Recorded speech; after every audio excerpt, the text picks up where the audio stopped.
Hello and welcome to, I'm going to call it a new season of the preview show because it's Omloop hit Nieuwsblad, and I am delighted to be joined yet again by Edward Theuns of Trek Segafredo. Edward, how are you? I'm fine. I'm still at altitude in Tenerife, about to leave tomorrow morning. So preparations done for the opening weekend. So ready to go and ready for the show. Oh yeah, and I did my research. So believe it or not, this is the 8th year. 8? How many fingers? 8. This is the 8th year of you being on the preview show. Really? Yeah. So I was in the show. Final season, top spot. Oh, okay. Yeah. Fuck. I'm already 9 years professional. It surprised me. I think it's also 8 years old as well. I think you were on it first season. Oh, so, cool. Yeah. You're very experienced. And we still look exactly the same. Yeah, I might need to put some nice filters on this for us to be able to get away with that. Right, let's get to it. Velaview up and loaded. We are looking at the opening weekend of the season. It's Omloop hit Nieuwsblad. There is a slight change to the route this year. Well, there's always a change to the route. There's always slight alterations, but this year it's quite big. The Molenberg is gone, which probably is quite bad news for a lot of people. It's where the race exploded last year. The tight, narrow left-hand turn, steep hill, quick step blew it apart, and it's gone. Right. So first of all, Edward, what do you think about no Molenberg? Yeah, it's one of the things, because I've been checking the parcours, and actually I was surprised how many changes there are this year in the parcours. Like you say, Molenberg is normally an important point, but I think now we keep the Molenberg on the left side and we go straight, and then we go to the Marlborough Street. Oh, you're almost there. You've just jumped straight into the right bit. Yeah, but I want to say that actually it changes maybe a bit the point of, let's say, the fight for the first spots in the bunch goes from Molenberg to the top of the Marlborough Street to position for the last time Haaghoek. You have done your homework. You have. So this is the stretch of road that leads into the Marlborough Strat. It's nice of the locals to name a street after a brand of cigarettes. It's quite good. Don't see that very often anymore. So Marlborough Strat is actually relatively tough. I mean, it's not the hardest climb in the world, but it's, I think almost every rider in the bunch will know it. I think we've done it for which races? I think in the past in 3 days of Westland. I couldn't say, or Tour of Belgium or whatever. I think the most guys will know it, but the climb itself is actually not a big problem. But the thing is, on top of it, you get a turn right. And it's quite narrow, and from there on it's full down, narrow, and then back up, but it stays narrow. So there's the positions are made to go to the last time Haaghoek, and it's gonna be a really drag race uphill on the Marlborough Street to get a good position in that corner that's going down this narrow road that you're showing now. Yeah, and then if you're on top of this road, you turn left, and I think it's 300-400 meters to the start of the Haaghoek. So it's quite a different approach. Yeah, I would agree. This is what I noticed when I looked at the route. I was disappointed that the Molenberg was gone, and then as soon as I saw this road, I got excited again because it looks like a very clever addition by the organisers. As you said, the fight to be at the top, the fight to be at the front for the top of the Marlborough Street, to turn right, to go into this incredibly narrow road. It's a very fast descent which then jumps straight into the climb. If you are further back, you know, this is potentially where the race can split. You mentioned it not long after we come off of this road, then we're going to hit the Hag Hook again, I think for possibly the third and final time. So it's just down here. So the peloton's going to be stretched, and then you're going to hit the Hag Hook, which is a nice long stretch of cobbles. Do you think this is where we will see the front group go away? I think they will need to, because after that, I mean, from there on, I expect from there on that it will be different attacks. If not the first one is going, for sure they will keep going, because the climbs, they come really fast after you do Haaghoek, Leebach, fast down to Berendries, then the Alverenberg. I mean, that's the zone where I expect the race to be fully opened. We've got this hard kind of, I don't know, it must be about 20 kilometres, 15, 20 kilometres. The narrow road we've just mentioned, the fight to go on the Haaghoek, then we've got the Leeberg, then we've got the Berendries, which is probably, if you take out the Muir, it's the hardest climb, but it's the climb that suits the climbers the best. You know, it's the climbs that suits your Tim Vellens and riders like that, because they can really punch up this and they can make a difference. We've seen gaps before here. And then what I also like is the new road that they've put in just at the top of the Vossenhal. Yeah. We have a lot more narrow streets after the Alverenberg or Vossenhal, like you say. So almost to encourage people to go and not wait for Muir, because before the road was a bit wider in terms of between the Berendries and the Muir. So people often would just hold back a little bit, but you can see here the road is very, very narrow again. So very hard for the bunch to organize a chase. And also you have the back of the Ekenmolen, which is not, I think it's not really categorized as a climb, but it's, it's a little kicker, where in the past we just had almost all slightly down after Alverenberg. Now you have the narrow roads and then still a kick up with the Ekenmolen, and I think, like you say, it invites attackers more.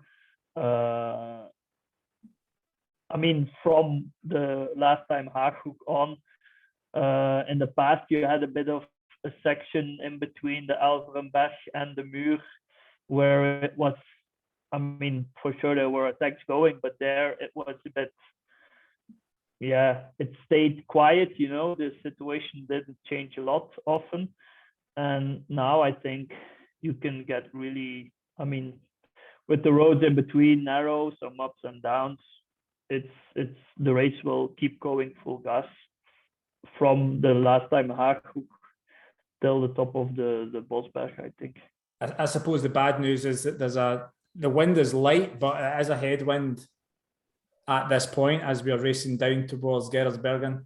It's only 8 kilometers per hour, and some of the route is kind of sheltered a little bit by trees, so hopefully it doesn't stop the front group attacking it and going away. Like you say, I think the wind speeds are not super high to really affect it big time. Okay, maybe if you have one guy alone in the front, it will not make it easier, but I don't think, like it is now, they don't predict that much wind, so yeah. And it's going to be a sunny day, but a cold day. So we're talking temperatures of 6, 7, 8 degrees, kind of classic late February weather for the north of Europe. Last year, weather. Yeah, last year the wind was stronger. It was a headwind from the Muir all the way back to Ninov. So that made the sprint very unusual for the race to end in such a large sprint last year. I'm not sure it's going to end in a sprint this year. It's always, I mean, you're the king of predicting, so Nice of it's you to hard to recognise say. I that. mean, Thank you. yeah, it's hard to say. For me, last year was more a surprise than other years. I don't know. I don't. I did predict Ballerini to win from a sprint last year. Okay, but for me, a sprint is less unusual. It's more unusual in Omloop than a smaller group going. So, yeah, I don't see. Also, with the riders racing, I don't know if there's a lot of guys who would ride for a sprint. Yeah, Quick Step, they're not riding for a sprint, and they're usually one of the teams that kind of shape the race in terms of how they want it to finish. You guys don't want a big sprint. Jumbo Visma, I don't think really want a big sprint either. So I think they can do it, but I don't think. I mean, they don't have to do it. You know, it would. I think they would have more. I mean, it would be a risk for them to make it a sprint. So then we've got the gates of hell here, just leading up to the Moor. We've talked about the Moor very many times. It's just bloody hard. Yeah. Yeah, for me, the like from where you show it, I mean, from there on, it's not so long. For me, the hardest part is that you have the Westen. And if you take it in total, it's a really long climb. This is only like the last, what is it, 400 meters or something. But like you show here, it starts actually down at the bridge. Yeah, it starts just before the left turn, doesn't it? So it's and there it starts climbing, and this is what makes it a pretty long effort. And you're already on the limit when you enter the gates of hell, like you just said. What I've noticed is some riders are very strong at this bit. So Intermarché Wanty rider Amy de Ghent last season on this stretch, and also in the Binkback Tour or Benelux Tour, whatever it's called now, he made like a really strong run right up to the front of the group for this section here. And then he almost like he knows that he's not as good on the very steep section. So he gets to the front and tries to limit his losses a little bit so that when they go over the top of the climb, he's still there. So it's interesting that, you know, you maybe don't like that section, but some people seem to do better on that bit than the really steep bit. Yeah, that's the thing, you know, it's a climb in two parts, and the problem is the first part feels like you're riding in group up, but already you're riding so hard, and you know you have to have the position in the right corner to not lose contact with the first guys. So it's I mean, some guys, they already go full gas on the first part, and then they know, maybe they even know they cannot hold this same pace on the whole climb, but at least they know, okay, I'm in the front and I can drop back a little bit. But if you're not in the front on the right corner, no way you're going to make it to the front after that. So what was strange last year, not just that it was a sprint finish, but after the Moor, there was a really big group of riders who were still at the front of the race. Normally, this section will blow the race apart. You'll have maybe a group of 5 to 10 go away, get a good enough gap at the top of this climb, and then it's game over. Last year, I don't know if it was because people knew the headwind was coming, so they went a little bit slower. I don't know if it was because Ineos were the team at the front and they controlled the pace and their guys aren't the fastest. But last year seemed a very strange edition of the race. Totally different to previous years. Yeah, I don't know. Maybe it's also just the the level of the riders maybe a bit more on. Everybody was a bit on the same level. Not really some guys being a lot better than other guys, which made it harder to break away from the bunch. But yeah, it's every year the same, the first classic race, and it's always exciting to see how you're doing yourself, but also how the other guys are doing, and yeah, that's why for me it's always hard to predict. I mean, it's easier to predict when you already had some of these races done. Then you can see the level of some guys, also the level for yourself. I mean, everybody did well and 100% in training, but you always still have a little bit of, I mean, it happens in the race. So you always have to wait for that moment to see how you are and how the others are. You can see the wind here. Heading up the Bosberg, it's a bit of a cross headwind. Initially, I think a couple of days ago, it was meant to be tailwind. So cross headwind, not ideal, but we'll have to see what it's like. Bosberg always seems like a climb that looks much harder than it actually is. Like it looks okay, but like if you're standing at the bottom, you would say like, okay, come on, a good sprint and I'm on top. But then you start to sprint and you're only halfway. It comes at the end of the race. It comes quite fast after the Muur. If you do it on a flat training and this is the only climb you're doing, then I mean it's a proper climb, but you can do a full sprint up this climb if you're fresh. But after a hard race, after this close to the Muur, it's a hard one. And I would say crucially, the run after this for home, it is mainly a crosswind. It's not a headwind. So in my mind, I don't see the front group coming back unless they stop working or something happens. For me, this is going to follow a similar pattern to more kind of classic Omloop Het Nieuwsblads, not last year, where we see a strong group go away at some point. Nobody knows when, but at some point they will disappear and they probably won't be seen again. I agree. I think in general, if you're not, I mean, the guys who are on top of the Bosberg first, I mean, often they're also just the strongest guys. So then there should be a full bunch. If there's a full bunch only half a minute behind them, okay, maybe then there's a possibility to bring something back. But normally, in a normal situation, there's not a full bunch still there together. So I agree that if you're with the first guys on top there, you have a good chance to fight for the victory. Tactically, it's quite interesting this year. Quick Step arrive strong, but maybe not as strong as previous years. There's no Julian Alaphilippe, there's no Ballerini.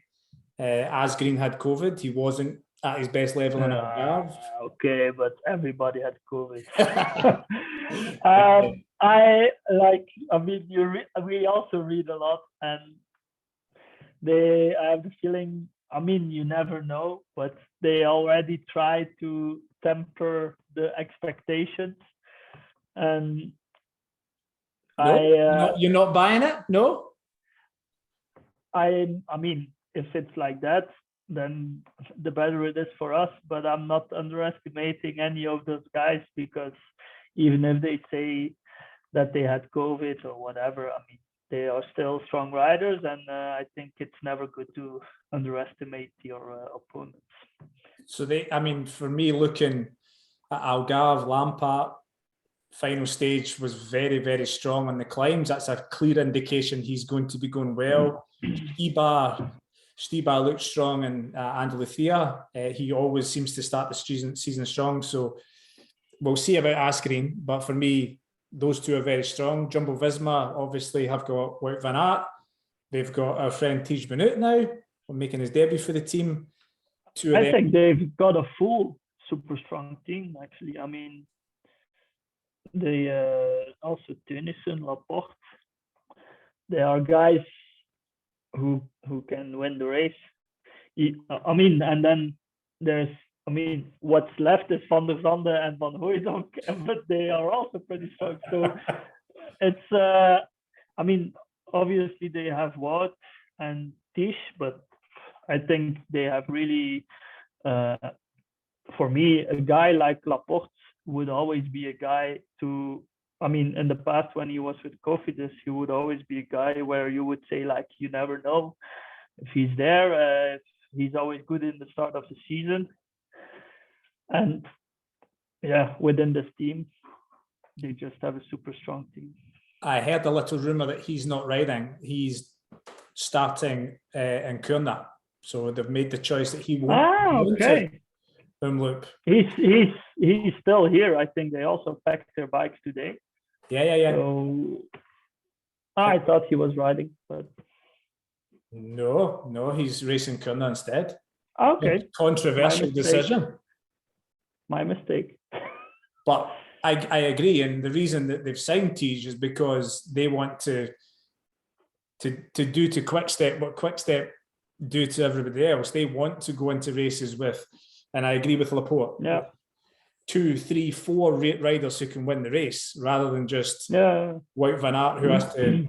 Last season we saw Wout, who is clearly an incredible rider, have to work quite early on in races, and I think for me that's why he didn't win more of some of the bigger races where he faded at the end. So this year with Tej and Laporte, he'll be fighting. The other team we've got to look at is Lotto Soudal, who have started the season very, very strongly. Tim Vellens, who managed to catch Nairo Quintana not long after the top of Col d'Ez, which is if you want a sign of good form, that for me is the sign. Tim always goes well at the start of the season. Kampenaerts taking the KOM on Col de Rat. Yeah. So the two of them, do you think? Yeah, I think they started the season well, and they have the good spirit there. So, like you say, I think Jumbo, Lotto, Quickstep, they have the strong blocks, and then there's still other riders. I mean, but the strong teams in the width of the team, I think it are those 3 teams. Then we've got you guys who forgot to buy flight tickets home. No, we, some of us, we had Corona and we're not in the best form, and don't expect too much. And Now, talking it down, classic. I heard Jasper Stuyven saying the same thing. We're not racing with any pressure. We're not going to win. Yeah, I mean, I think we have a strong team for the classics. I think we have some very good new riders in the team, which makes us. I mean, I think we do a step up compared to the past years in general with our riders in the classics team, and I mean, we'll have to see in the race, but I think most of us had an okay preparation. So, yeah, we'll see. DS Cycling Mo wants to know, where is Mazzo? Mazzo, he's not doing. I know, and I think he maybe caught COVID or something. He's not doing UAE Tour either. But for me, I think he just wants to focus on Flanders and Roubaix. Yeah, not a bad selection. So normally by this point, you will have had racing in your legs. You would have done a couple of races. You would have probably have crashed in Algarve, which seems to be your yearly routine. This year, we've enjoyed watching other guys. No, I can't say this. But like you every year there's always crashes in Algarve, and I think for Jasper, it's one of the reasons, because he crashed already a couple of times quite hard in Algarve. So maybe it's a race to avoid. I think so. But how, like, obviously you have the unknown of, you know how you've trained, you know what the numbers say, you know who's going well, but you have that little unknown of, well, I've not done it in a race yet. How does that feel? That's for me personal. I think there's also other guys who are really confident in how they train, the way they train, and they maybe don't have a lot of doubts even before they start the first race of the season. But for me personally, I mean, I always know that I've trained as good as I can, but then still, I mean, there's so many factors playing a role. Still, for me, there's always this little doubt, like, it's the first race of the season. I hope it goes well, this and that. But yeah, you have to wait for the first race to see. So we're saying that for me, training is, I mean, I can feel super good on training, but then you never know what happens in a race. So I always want the feeling from racing to confirm if I'm feeling good or not. So we both agree that Omloop will follow a similar pattern to previous years, not last year. Strong group will disappear. It will go on to fight the win. Now, on Sunday, surprise, I didn't tell you about this. Kuurne, Brussels Kuurne. You've not prepared because I didn't tell you. So this is a big surprise for you. So they've removed the Quarmont. Now, I understand and respect the organisers for changing the route. You know, it's been the same route for many, many years. We get the same type of race all the time. But for me, looking at the new route, I understand why almost every single team has brought a sprinter. Yeah. I mean, it's going to be a sprint, isn't it? I expect the same. I mean, I didn't prepare, like you say, but I've had already a quick look on it. And yeah, I mean, even in the past, it was already often close to becoming a sprint, or even becoming a sprint with a smaller group. So I think the chance is there that it's going to be a sprint. I mean, they've got the Côte de Trio in it, which is a tough climb, but the peloton will be no more than, say, 30 seconds behind. The beauty of the Quarmont is that the peloton is blown to pieces. There's big gaps. You know, you're talking minute and a half. It takes a long time for the peloton to get back together. By that point, the front group have got a big lead, and then it's a case of peloton chasing the big group. This year, Côte de Trio will cause some gaps, but unfortunately, I think it's going to be a relatively boring race from a watching point of view, and it looks inevitable that it's going to end in a sprint. Quick Step have brought Jakobsen, Lotto Soudal have brought Caleb Ewan, and there are a number of big sprinters at the race. So I'm hoping that Saturday's race is exciting enough to make up for Sunday's race. Yeah, I mean, you never know what's happening in a race. I mean, Kuurne has also been won by a guy staying in front alone.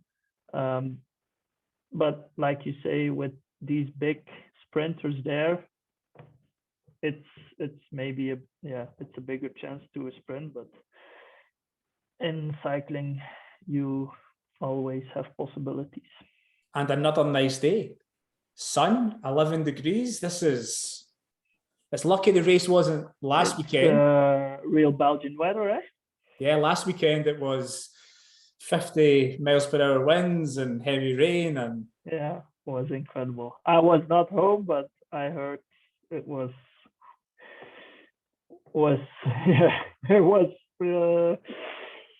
good to be here in Tenerife. I had a quick look at your program before. Obviously, it's just classics. Are you doing Paris-Nice? I can't remember. I'm doing Strade Bianchi and Tirreno.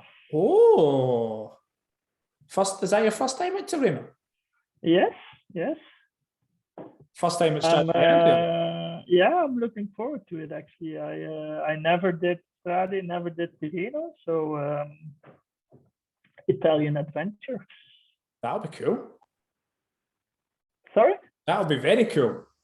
Yeah, I'm looking forward to it. It's something new, and I mean, like Strade, I mean, I don't think it's a race that fits me super good, but I mean, it's an experience, and I hope to be able to help the team as much as possible, positioning and yeah, try to go as long in the race to try and help, and then we'll see what happens. But I heard it's a super nice race, super beautiful area, so I'm looking forward to do it.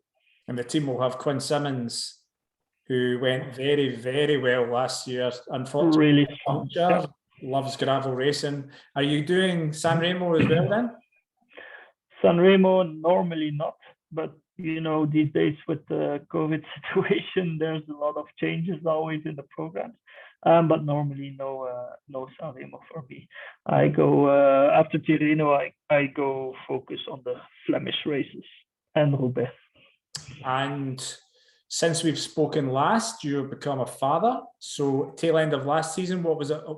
October? Was it October? 22nd of September. September.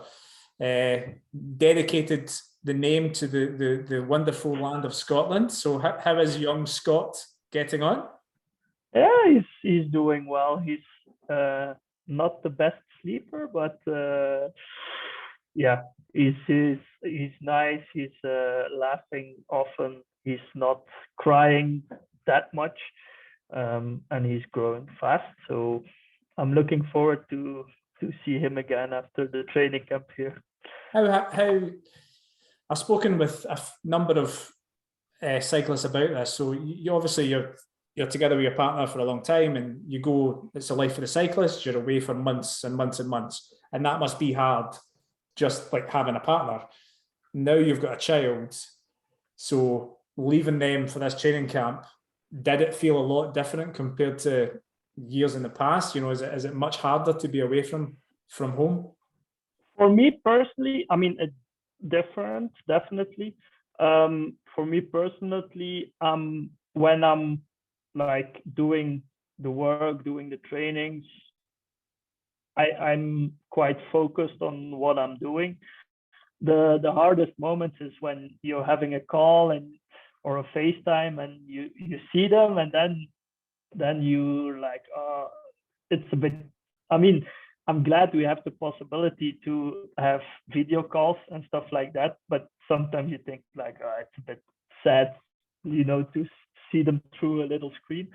But yeah, in the past they had to go to the reception of the hotel to have a phone call, so they didn't even see them. So yeah, it's a bit part of the life of a cyclist. And I know my girlfriend is raising our son really well. She's maybe a bit tired. I mean, yeah, you know, if you're alone as a mother, it's quite intense. So I'm happy that she's keeping up the good work at home, and that she's giving me the possibility to focus on my trainings. And of course I miss them, but I mean, it's part of the cycling life, and we always go back home on one moment. So And when's the flight tomorrow? What time do you fly home? early.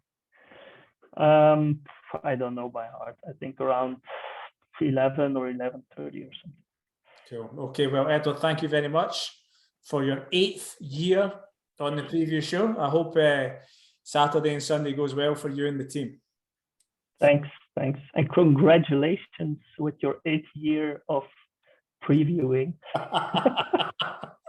Or commiserations for everybody who has to watch. Yeah. Right. Cheers, Edward. Thank you. Thank you.